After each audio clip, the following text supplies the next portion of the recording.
ihayag ang pinakahuling kalagayan ng COVID-19 crisis sa bansa at ang mga hakbang na ginagawa ng pamahalaan laban sa pandemya. Mula sa Pangulo ng Republika ng Pilipinas, Mayor Rodrigo Duterte. Ito ang Talk to the People on COVID-19.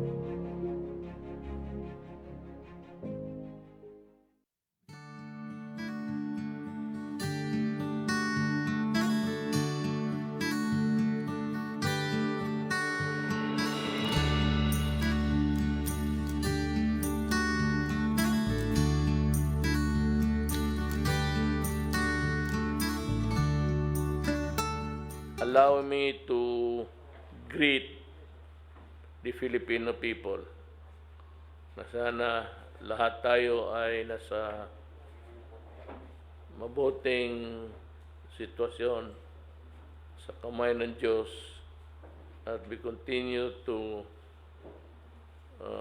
exist nowadays, not live, but exist because we are fighting a deadly enemy. Ang COVID virus is still around. And the reason why is there is less ratio and proportion between other countries. Mababa talaga tayo. You should know that. And wag ko sana kayong maniwala dyan sa mga dilawan, opposition, na hampas dito, hampas doon, kung anong pinagsasabi. For as long as the virus lives in this planet, we are put in real danger. Kayo naman, kung maniwala kayo, you get to be despondent or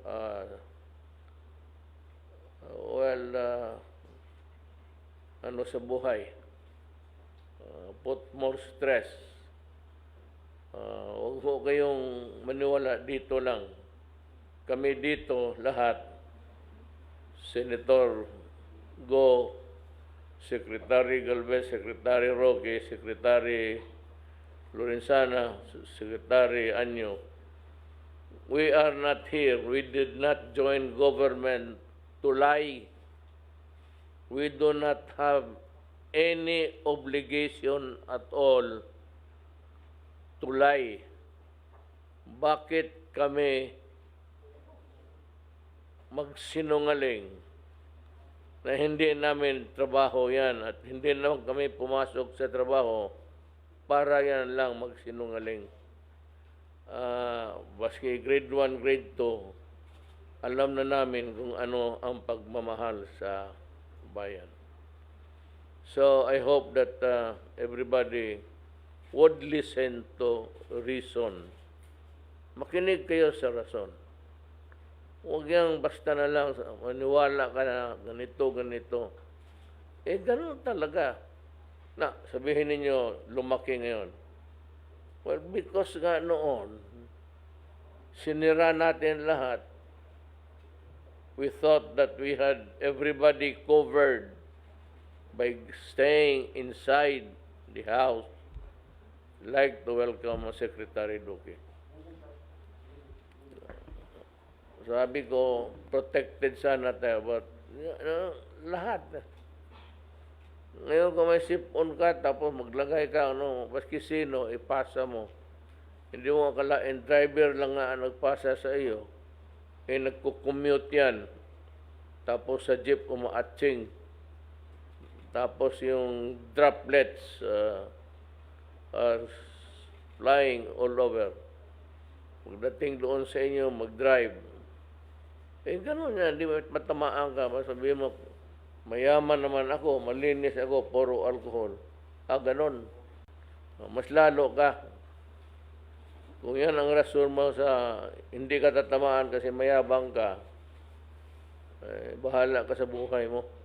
Kung yung mga, alam mo na, yung kinakausap ko lang yung ka-level ko, yung nakakaintindi ng rason. and to listen to us and do the things that we want them to do, ayan ang medyo malibre. We cannot be complacent. I said by December, there will be some, I think, trials. No, ganito ha. If the vaccine of Russia and China are equally good and effective, just like any other vaccine invented by any country, I will buy first. But then, alam mo, I hope that the Chinese and Russian government, that when we buy, we have to go into a bidding. So the Russian and the pharmaceutical companies of China can very well join us. Sinabi ko yan kasi noong naghirap tayo and there was nothing at all in sight. Sa paningin natin, we were aimlessly, para tayong barko na matayan ng makina. So we were drifting in a station at tapos dumating itong not really, bagyo. Ang walang ibang bayan na tumulong sa atin. But the only country that offered to help initially, as a donatory, when we invent one, we'd give you, was Russia, then China. China naman,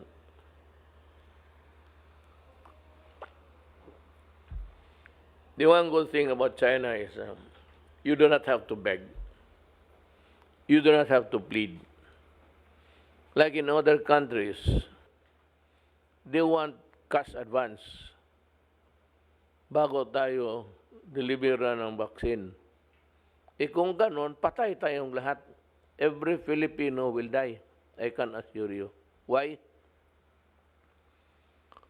Kung wala tayong ibigay sa kanila cash advance, di walang vaccine.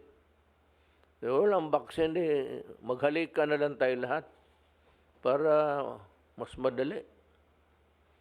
That's I said one thing wrong with itong Western companies.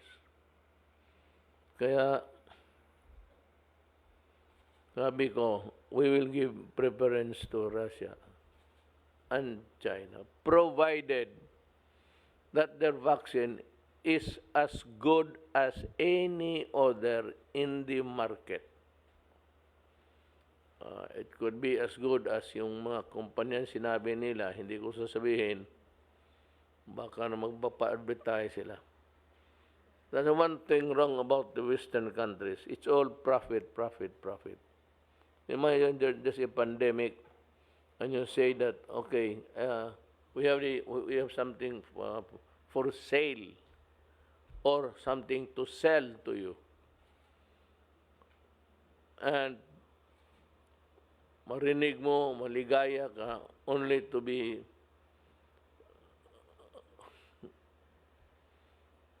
only to collapse when the next sentence is said, pero magbayad kayo ng cash advance bago kami magpada. Hindi pa nga eh. Nagkamali ako. Wala pa. Now, they are asking for parang reservation fee. Wala pa sila. Sabi nila, pag na-imbento na ito, natapos na namin yung trials, but anyway, they're really on the advanced stage of the clinical trials. Pero kung sabihin mo na, sige, wala pa yung vaccine, there is nothing with finality, and you want us to make a reservation by depositing money, you must be crazy. Hindi ako bakit ako magbili ng ganong style?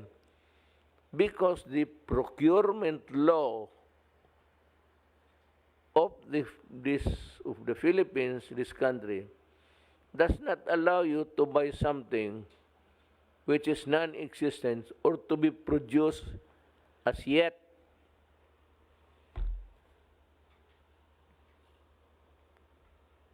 It's a very exacting law, and you must always reckon with prosecution and going to jail. But bakit ka naman? So yan ang, bakit ka naman magbayad na wala dyan? Na talagang, if the companies are here, are representatives, mag-uwi na kayo sa inyo, pag inisipain ko kayong makita ko kayo yan sa ano. If I happen to have dinner outside and see you somewhere in the hotels, I'll kick your ass. But bastusin ko kayo, umuwi kayo doon sa inyo, magyaw-yaw kayo. Mga buang, Bisaya, binuang. Ilad. Di man noon ilad, kaya na gina-produce, pero i-produce pa niya. So, actually, at the end of the day, what happens is that they want you to finance the research and the perfection of the vaccine. Kitay mo gasto sa ilang pag-invento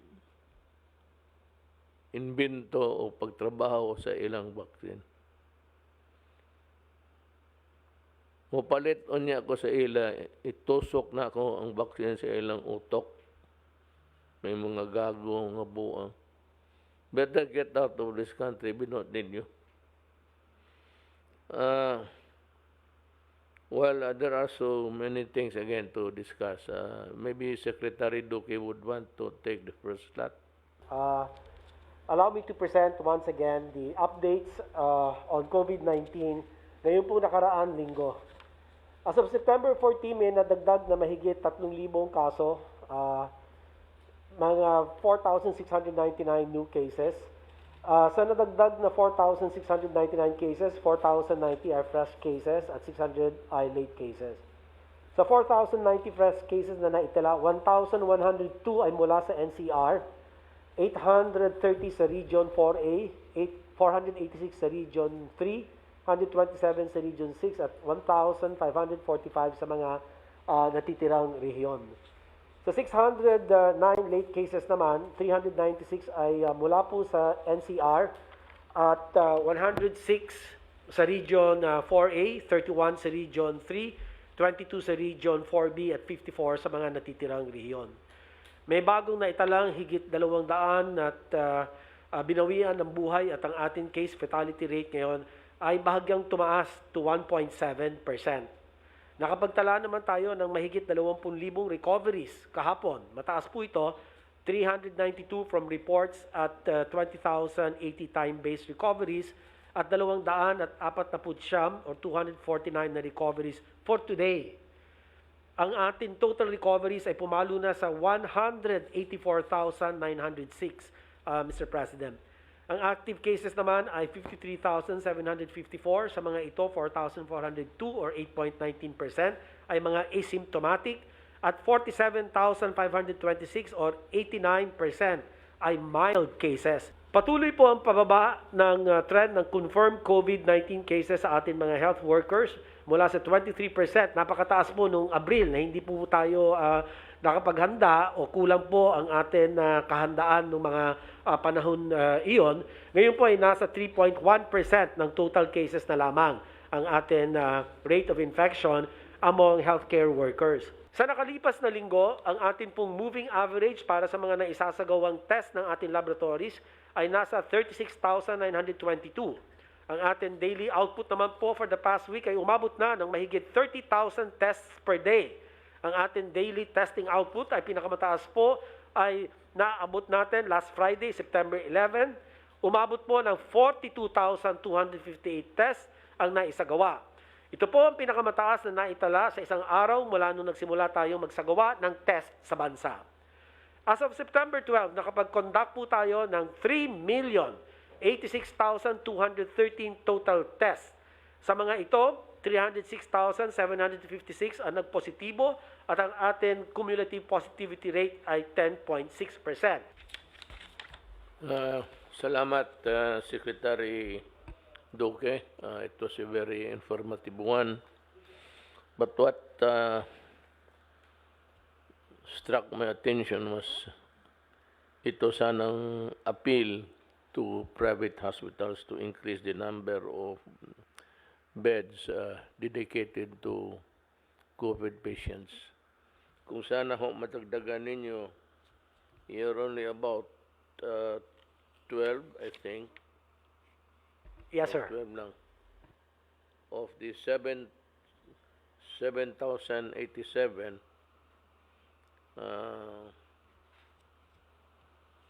ang COVID beds is 19, comprised of 12. Madagdagan lang ho sana ninyo because still the numbers are increasing. The infections vary. In some places and in some provinces or cities, there's a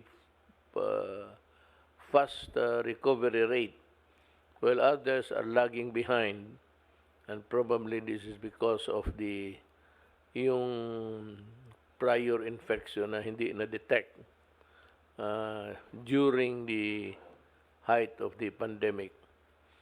So, meron pang noong naiwan, baka ho kayo makatulong talaga sa bayan. I am appealing this for the country and for the people. Alam naman ninyo na hindi lang tayo ang tinamaan. So, your help will go a long way to remember, everybody will remember someday that there was this great epidemic that passed by our lives, and we were able to deal it with a lot of mutual help and pagpatulong ng kababayan. Thank you. Secretary Anyo, if you have anything to report, we are ready to listen to you. Maraming salamat po, mahal na Pangulo.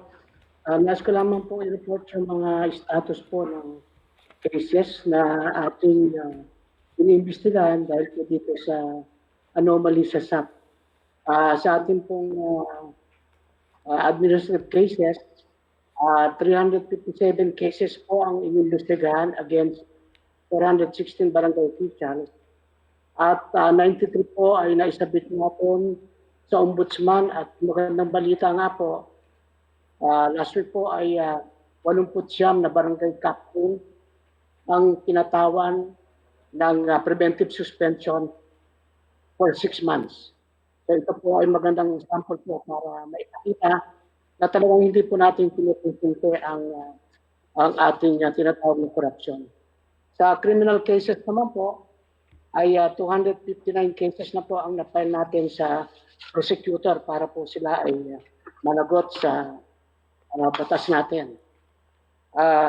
Pangalawa po, nais ko magpasalamat sa inyong paglabda sa Bayanihan to Recover as One or Bayanihan to RA 11494. Nabigyan po ng pondo ang DILG ng 5 billion para po mag-hire ng 50,000 contact tracers. At ito po ay ibibigay natin sa lahat ng mga rehiyon. Ang pinakamataas po na binigyan natin dahil sa kanilang pangangailangan, ang National Capital Region na merong 9,600. Ang Region 3 po na merong 5,992. At ang Calabarzon na merong 4,810. At bibigyan po natin ng priority na ma-employ ang mga qualified na OFWs po na nakapalit sa atin. At na rin po yung mga na-displaced workers natin, wala ng trabaho. Pero qualified naman po, ay gagawin natin contact tracer. Sila po ay ititrain natin at ipadadala sa mga mas nangangailangang lugar. So yun lamang po ang maiulat ko at maraming salamat po sa inyong paglabda sa ating bayanihan to, mahal na Pangulo. Thank you, Secretary Anyo. Can we hear Secretary Lorenzana now? Good evening, Mr. President. Maigsing ulat lang po ito doon sa ating isang importanteng pinagkakaabalahan natin, yung pagpapauwi ng mga OFWs at saka yung ating mga kababayan na nasa Sabah. As of yesterday po, meron ng 200,431 na napauwing mga OFWs mula sa iba't ibang panig ng mundo. Ayon kay Secretary Bello, meron pa tayong inaasahang 80,000 na uuwi ngayong taon na to. So, yun po ang ating pagkakaalabalahan din. Yung po galing sa Sabah, yung pong panglimang batch nang galing sa Sabah ay darating sa Lunes, 400 po ito. Pag dumating po yun na meron ng mga 2,000 na dumating, meron pa tayong 3,000 na nandoon, naghihintay po ng tulong para umuwi dito sa atin. Yun lang po, Mahal na Pangulo. Thank you, Secretary Lorenzana. Meron akong just food for thought for everybody. Now, in so many places around the world where Filipinos are working, are there, some are still in the limbo. Hindi na alam kung saan sila pupunta. And makauwi pa ba sila o hindi? There are Filipinos who are itong mga seafarers. Karamihan ito na stranded, na iwan sa barko, and they were not allowed to dock or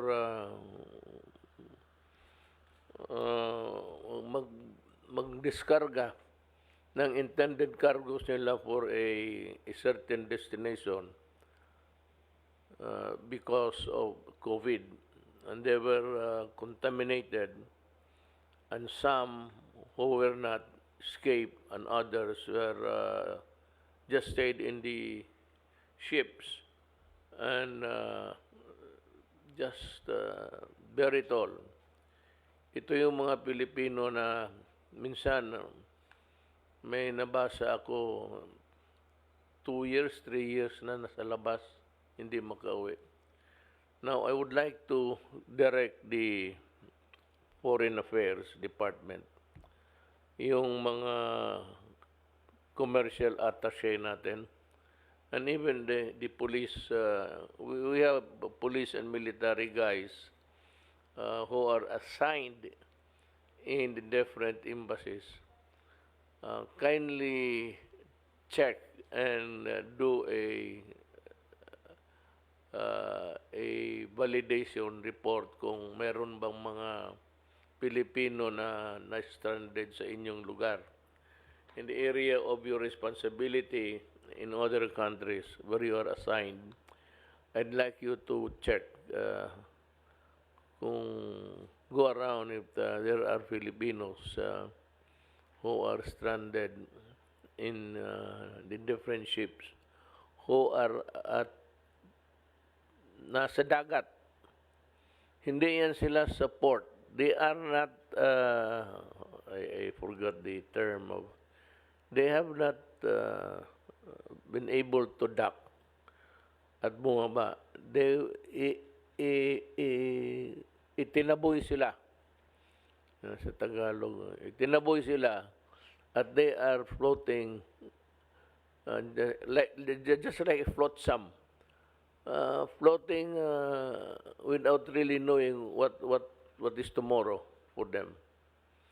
So nakaawa naman ito, and it pains me to realize that nandito ako, and I cannot help Filipinos who are struggling even just to exist and not live.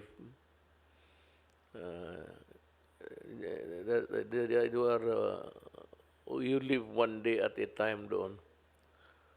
Kindly check on this and maybe we can also request your corresponding requests to the government, the home government ninyo. Pakigawa na lang that all you can, whatever that effort is, try to just go out and help the Filipinos.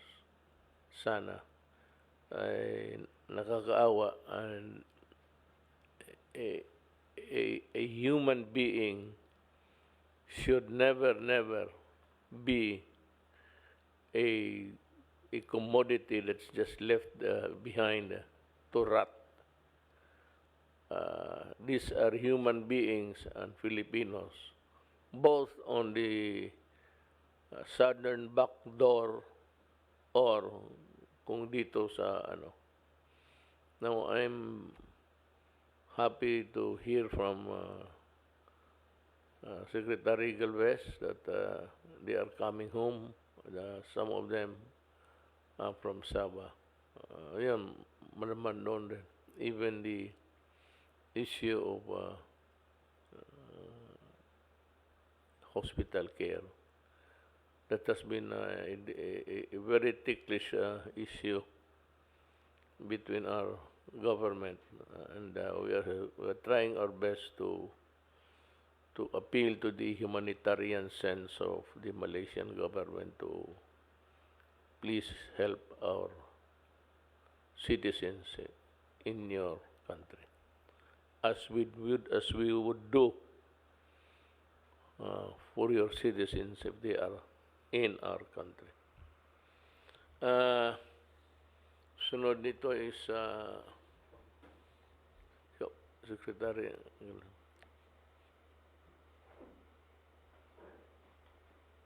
Sir, in addition, sir, on the presentation of Secretary Duque, magbibigay lang po ako ng ulat sa ating Oplan Kalinga, yung mga ginagawa po natin na aggressive isolations po ng mga positive cases, lalo na po, sir, sa mga bahayan na hindi po kaya po yung magkaroon po ng home quarantine. Sa kabuuan po, mayroon na po tayong 79 hotels sa ating inventaryo na may 7,114 beds na maaaring gamitin para sa isolation. At nagpapasalamat po kami sa inyo po, Mr. President, dahil sa Bayanihan 2, meron po tayo maka-allocate na 4.5 billion para sa pagpatayo at saka paggamit po sa mga hotels na to. Na nakita po namin, matutulungan po na meron po tayo naka-allocate na 128,000 na possible positive cases na pwede po nating ilagay sa mga hotel. Kinumpute po namin po ito na lahat po nito magkakaroon ng 14-day quarantine po sa hotel. And then ngayon po sa ating mga treatment, ongoing po ang construction ng DPWH sa pamumuno po ni Sec Mark Villar at Yusek Sadain. Meron po tayo 1,006 na additional COVID-dedicated hospital beds by November 2020. So talaga pong pinapabilisan po ang mga construction po nito. At yung East Avenue Medical Center, yung 250 na dedicated beds for COVID ay na-turn over na po at nagbigay po ng more or less 47 million si Mr. Manny Pangilinan para po mabigyan po ng mga equipment. Yung na-turn over po yun sa last week po at kasama po kami sa East Avenue po na-turn over po yun na ibinigay po yung mga equipment dahil 250 po na additional po yun na beds po yun. Kasama po ang more or less 25 na ICU beds. And then nagko-construct din po tayo ng 200 beds sa Rizal Medical Center. At meron din po tayong ginagawa sa UP Philippine General Hospital. At ang pati po yung Batangas Medical Center. At ang ating ang ating Bayanihan 2 Recover as One ay nag-allocate din po ng 4.5 na pagpapatayo po ng medical isolation and quarantine facilities, mga field hospitals, dormitories for frontliners para po magpapalawig sa kapasidad ng ating ospital sa gobyerno sa buong bansa. At tinitingnan po din po natin kasi sa ngayon po, Mr. President, kahit po yung non-COVID cases po, tinitingnan po din po natin. Ayon po sa datos, meron po tayong top 10 leading causes of death in the Philippines. At nakita po natin dito yung heart disease, yung cancer, chronic respiratory, at diabetes. So yung po, pinagpaplanuhan po namin nila Yusek Vega dahil po sa ating datos noong March at saka April, times 4 po ang casualty po natin sa mga non-COVID cases. Kaya ang ginagawa po natin sa estratehiya po natin ay pinalalakas din po natin ang preparation po natin sa mga renal patient. Katulad ng ginawa po natin sa Cebu, nagpatayo po tayo ng 20 na machines doon po sa Cebu at mabibigyan po ng license to operate na po yung 20 renal machines na pwede po magamit. At sinabi nga po ni Mayor Labella na more than 1,600 po na renal patients po ang pwede pong gumamit doon.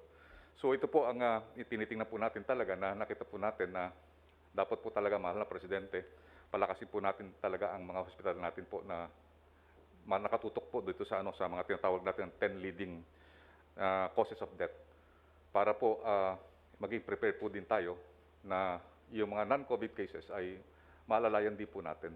Kasi lalo na po ngayon na talagang sa hirap po ng yung mga pasyente natatakot ay talagang napakahirap po na pumunta sa ospital.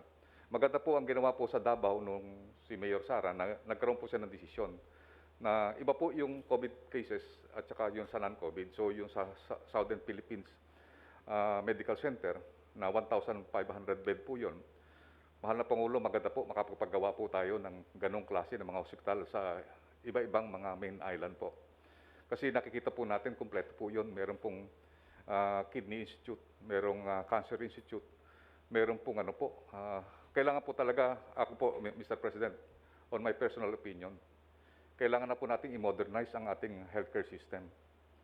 Matagal na po napabayaan po yung ating healthcare system, kaya po ito po nakikita po natin na malaki ang gap ngayon na nating hinaharap at malapit po ako kay Senator Bongo na talagang ipus po sa Senado na i-modernize po natin ang DOH. High time po na i-modernize po natin kasi katulad po ng lung center, may biruan po nga doon yung lung center is isa lang po yung baga kasi yung isang annex hindi po nagagawa.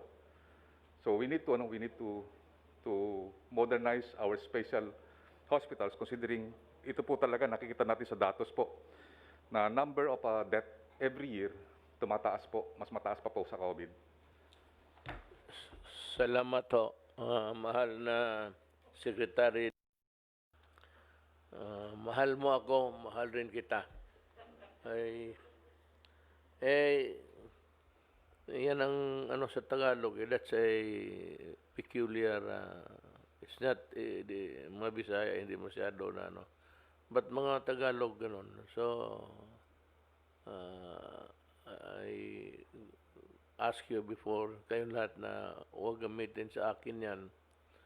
And you just address me as mayor para mas madali yung freewheeling tayo. When you say mayor, hindi masyado mabigat sa dila yung lalo na yung presidente na hindi nakikinig. There was this Tokyo short film, using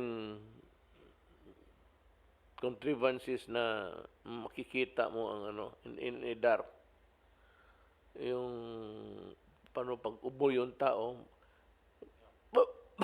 tapos yung makita mo yung droplets nga tawag nila, spread. It's about 6 feet.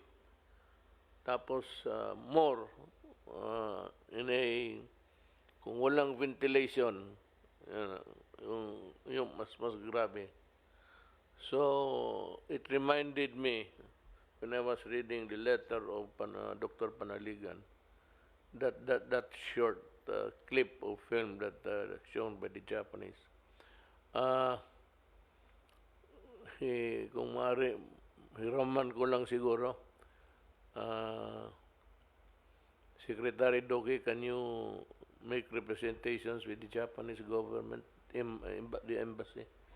Yes, Mr. President, I'll do that tomorrow.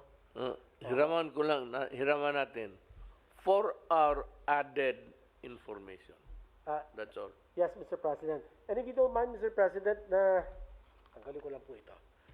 Pinadala din po sa akin yung, baka napadala din po sa inyo ng Health Professionals Alliance Against COVID. Sila Panaligan po yan Dr. Panaligan, presidente ng Philippine College of Physicians, Mr. President. Sinasabi nila, kung babawasan yung isang metro to 0.75 meters, from 1 meter to 0.75, and at a 50% ridership. In other words, ang pasasakayan, 50% ng population. No? Dito sa NCR, ang death rate natin, new cases every day, will reach 686 per day. So if you multiply that by 30 days, you will have about 20,580 cases. Ito po, per day po yan. So yan po bagong kaso. If you multiply that by 1.6, which is our case fatality rate, meaning the number of deaths over the number of total infection, ang lalabas po rito will be 3,951 deaths per year. So yan po yung bukas sasabihin ko sa IATF. The base po sa pag-aaral nitong AIM and HPAAC, and which consists of about 148 medical professional societies, para kwentas klaras ho. So whatever decision is made, at least malinaw na meron pong ganitong pag-aaral or modeling kung tawagin po, at meron din po naman, palagay ko, na mga iba na magpapakita din ng mga ibang pag-aaral naman na hindi po ganito kalala o kagrabe ang kanila pong projection. So bukas mo malalaman po ito and we will give the recommendation, Mr. President. Thank you. Yes, Secretary Roque. Yes, sir. Natanong po sa akin kanina yan, and I have to say, bagmat marami akong issue na hinaharap, medyo mahirap po ito kasi parang ang lumabas sa publiko, nagbanggaan po yung dalawang higante sa gabinete. Kaya mo yan. Kaya kita kinuha Higante and the health department, no? Pinagsasabong silang dalawa. So, ang ginawa ko po, pumagitna na lang ako at ang sabi ko, in the end, si Presidente magde-decide po dyan. No? So, at nakabati po yan sa datos. Yan po yung sinabi ko kanina. Pero nais ko lang po sabihin ngayon, dalawa talaga yung mga pag-aaral.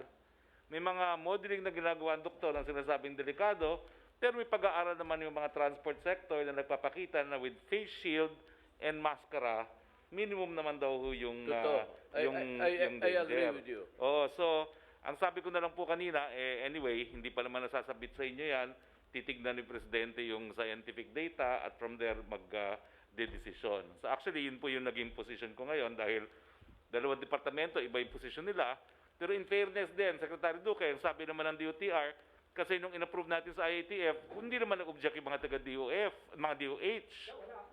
Paano ko Oo nga, pero may mga tao po kayo doon Kaya sabi naman ng DOTR, in fairness lang po, no? Kasi it was really approved by the IATF, pero wala namang objection yung DOH. At nandun din ako sa meeting, wala rin ako narinig na objection, no? So, anyway, 2 sets of scientific studies po ang binibigay nila So, in the end po, kayo magde-decide. You know, you have to take into account physics. It's an everyday equation for humanity, civilization, physics. Ang problema kasi nitong sabi na shield, it's we're talking of direct transmission. Yung there is a continuous and no gaps na papasok sa tatama sa shield. But if you are riding in a bus on a aircon or open, ang shield kasi would only protect you from a direct hit. But yung pag-ubo ng tao, tapos yung hangin sa, sa bus, pag pumasok na yung hangin dito, because the wind will guide kung saan yung virus. Pag dito sa dumaan, madala niya. But somehow, itong phase na ito, I think it's a fallacy to say that it will protect you from in every environment.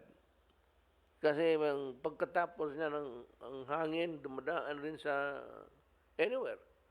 It could be the aircon coming from the second seat would bring yung hangin papunta doon sa likod.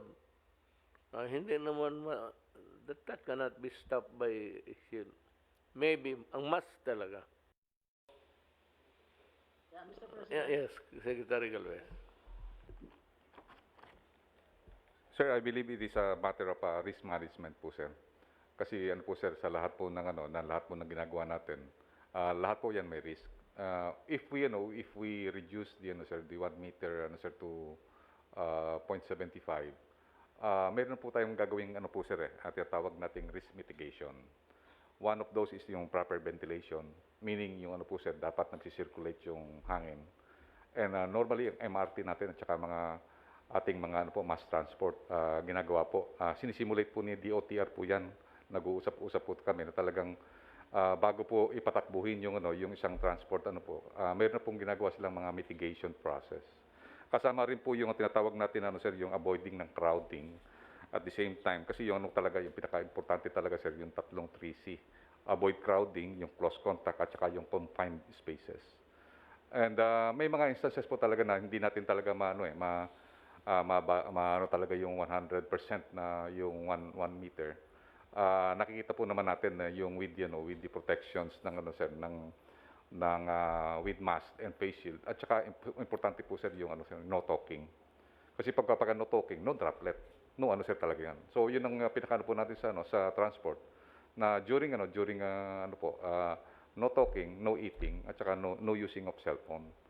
So, nakikita po natin sa ibang mga nag-evolve po yung yung ibang mga countries. And I think baka mamaya tayo na lang pong country ang masyadong very stringent sa 1 meter. Kasi po, yung iba po nakita po sa picture, I think Japan talagang dikit-dikit na po . Pero ang po nila is no talking. Talagang sasakay lang. And then, talagang no using of cellphone, no eating. Ang pinakano po talaga natin sa sir, kung titingnan nyo sa mga hospital, ang pinaka-vulnerable po hindi transport. Ang pinaka-vulnerable po, bahay at saka sa community. Kasi tinatanggal po natin ang mask.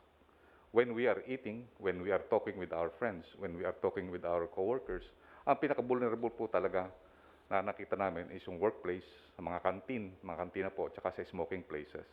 Pero kung mga shuttles at saka po yung mga transport, if we will have a controlled po natin, kailangan po talaga kasi yung po natin talaga, ang transport is a vehicle for for recovery.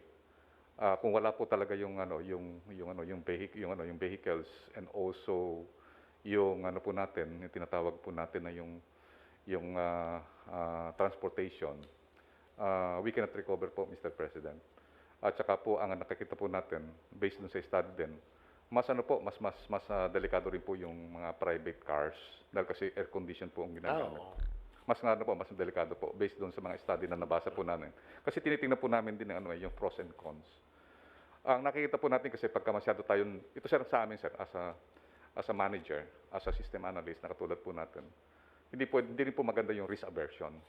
Kasi pagka masyado mag-risk averse po tayo sir, hindi tayo kailangan po, pwede lang tinatawag natin kasi system analysis, magkaroon tayo ng simulation. So, ginagawa naman po ni Secretary Tugadi yung mga simulations . Ginamit niya sa PNR, yung Philippine National Railways, ginamit niya po yung mga simulations niya. Kaya nga, sa IATF natin, supposed to be 0.5. So, i-simulate muna po yung paunti-unti.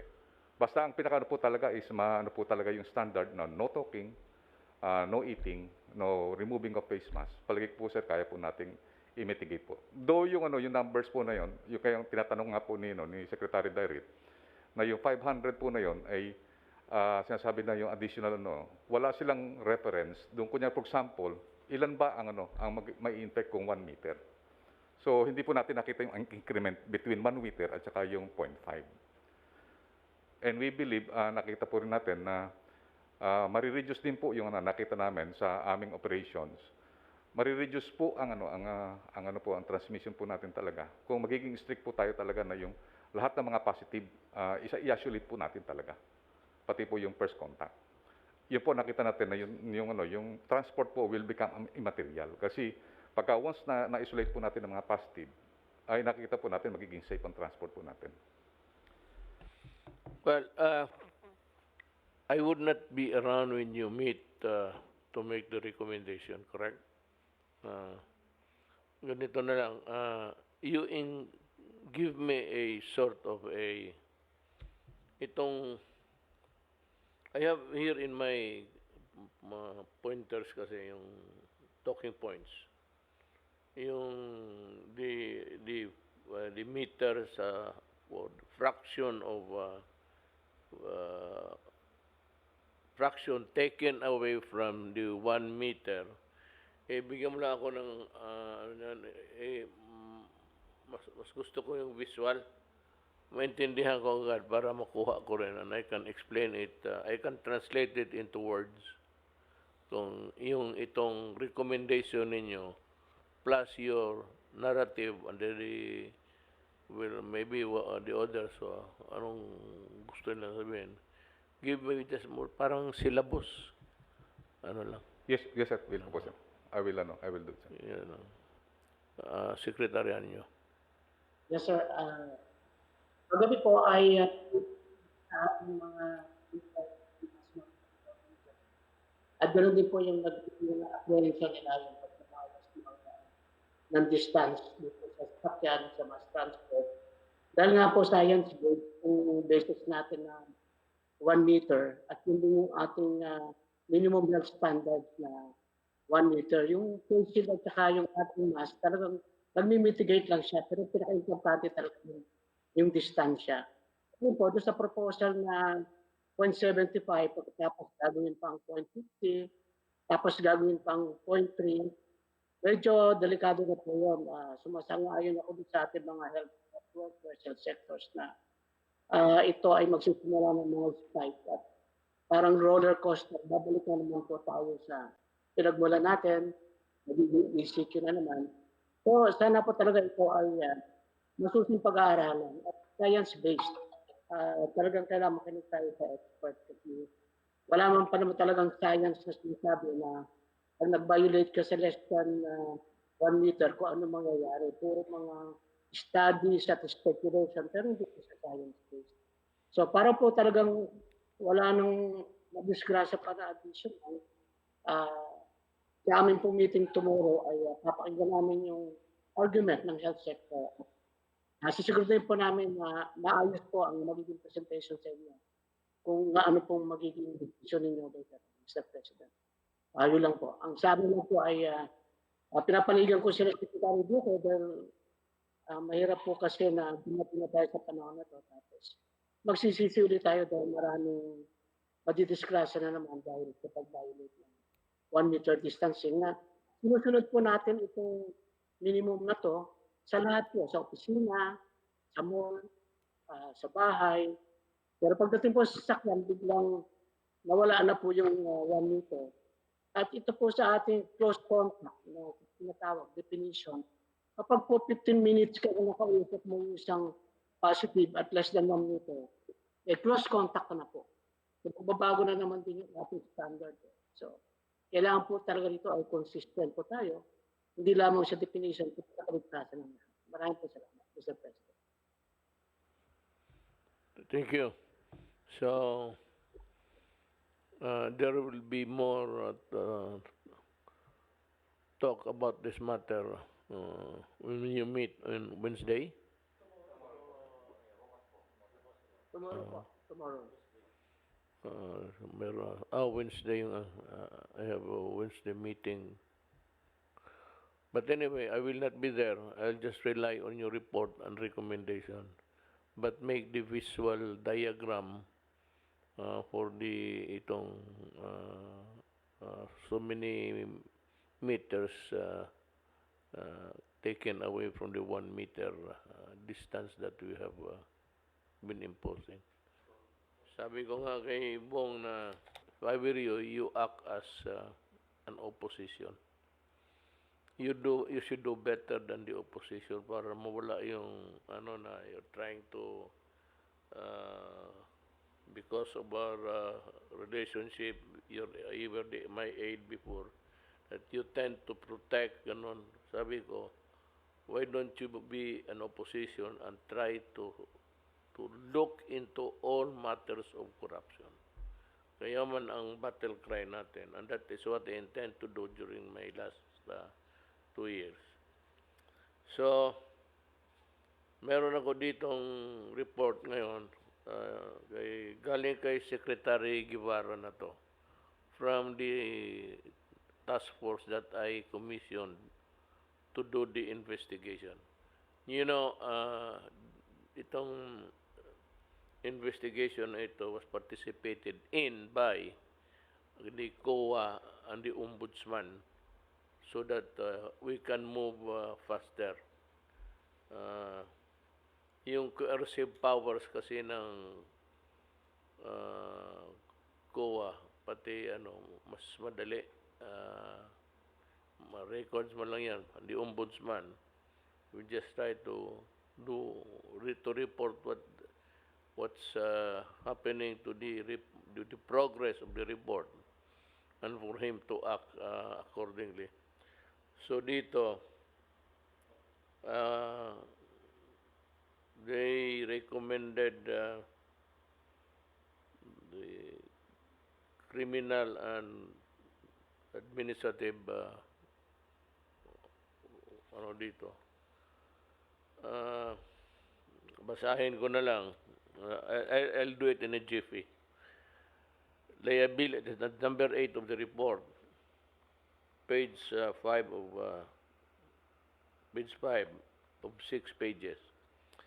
The totality of the evidence presented before the task force supports the reasonable conclusion that wrongful acts or omissions on the part of certain key corporate officers of the PhilHealth have been committed. A. The negligence exhibited by certain officers of the PhilHealth Executive Committee gives rise to both administrative and criminal liability under the following laws. A Republic Act Number 1319, that's the Anti-Graft and Corrupt Practices, the Penal Code, sa Revised Penal Code, the malversation of public funds or property, and the illegal use of public funds and property, gross misconduct, gross neglect of duty under civil service rules. In addition, the same corporate officers may be held liable for certain violation of the National Internal Revenue Code in connection with their failure to withhold taxes on IRM releases. B. While the board chairman and members exhibited negligence in several instances, to wit, their careless approval of ICT procurement, the ratification of the IRM, ito yung advance fund releases on March 2020, and the consent of the modification of judgment in court adjudicated cases, and negligence is somehow mitigated by the active concealment of vital documents and information and the apparent misrepresentation by those who had sought the board's approval. C. The foregoing notwithstanding, the task force recommends that the President strongly admonish and remind the chairman and members of the board of a grave consequence of their action or inaction to PhilHealth Fund, to the government and its coffers, and to the interests of the ordinary people who rely on PhilHealth assistance. Specific recommendations to the President, considering thus, in view of all of the foregoing, the filing of criminal charges against the following person is hereby recommended in relation to various ICT procurement, including the concealment of important information in relation thereto, violation of Section 3A RA number, I read that's the anti-graft 1319 against Vice President, ano ba ito yung S? Senior. Vice President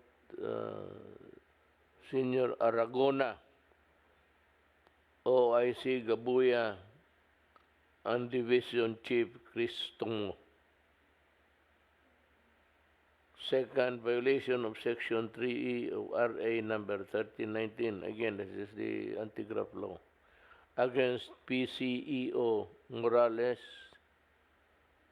SVP Aragona, and OIC Gabuya. Third, violation of Section 3G of RA 1319. Again, another provision of the Republic Act. This is known as the anti-graft law. May na ang mata ko, posensya kayo. The violation, maliliit kasi dito, violation of Section 3G against PCEO Morales, SVP Aragona, OIC Gabuya, and PRO NCR personnel. And karami pala nito. Of Article 213 of the revised Penal Code against PCEO Morales, SVP Aragona, and Gabuya in relation to the disbursement of IRM funds prior to the effectivity of the pertinent circular, malversation of public funds or property under Article 217 of the revised Penal Code against PCEO Morales and SVP Limsiaco. Second is the violation of 3A of RA 1319 against PCEO Morales and EVP COO Jesus, Senior Vice President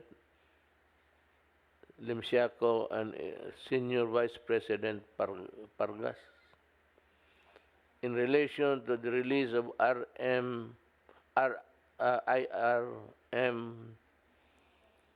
funds despite the lack of sufficient standards of implementation.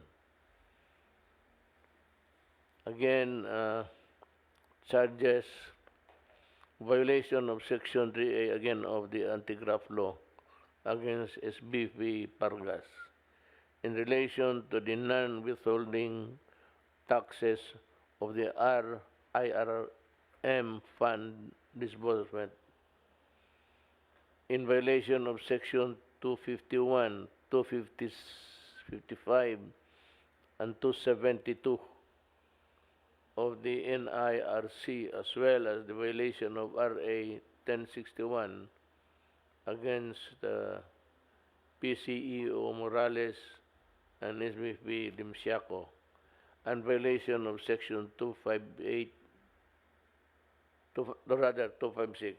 I'm sorry, my eyes are failing me. Of the NIRC against Field Health and Corporation. The filing of administrative charges against the following persons in relation to the above described action or omission is likewise recommended. Dishonesty, gross neglect of duty, grave misconduct, falsification of official